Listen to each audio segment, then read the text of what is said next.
अहो मंडळी, तुम्ही हापूस आंब्याचं नवं केलंत की नाही? तर आज मी हापूस आंबा मस्त एकदम पेटी घरी घेऊन आलेली आहे.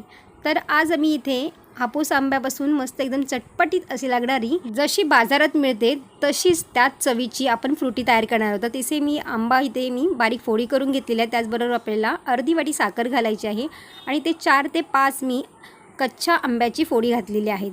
छान असं मिक्सरला बारीक वाटून घ्यायचं आहे. तुमच्या जर मिक्सरमध्ये बारीक वाटलं जात नसेल, याच्या गुठल्या जर राहिल्या असतील ना, तर ह्याला तुम्ही गाळून घेतलत ना तरीही चालेल. त्यानंतर इथे मी गॅसवरती कढई ठेवलेली आहे. कढईमध्ये आपल्याला मिश्रण घालून छान असं परतून घ्यायचं आहे. थोडंसं घट्टसर झालं ना की गॅस आपल्याला इथे बंद करून घ्यायचा आहे. तर तुम्ही बघू शकता बघा, छान असं घट्ट झालेलं आहे. गॅस बंद करून घ्यायचा आहे आणि हे मिश्रण थंड करून घ्यायचं आहे. मिश्रण थंड झाल्यावरती आपल्याला याच्यामध्ये 4 ग्लास पाणी ओतून घ्यायचं आहे. ही फ्रुटी खाल्ल्यानंतर तुम्ही बाजारची फ्रुटी विसराल इतकी ही टेस्टी लागते. आणि व्हिडिओ आवडला असेल तर लाईक, शेअर आणि सबस्क्राईब करा. थँक्यू.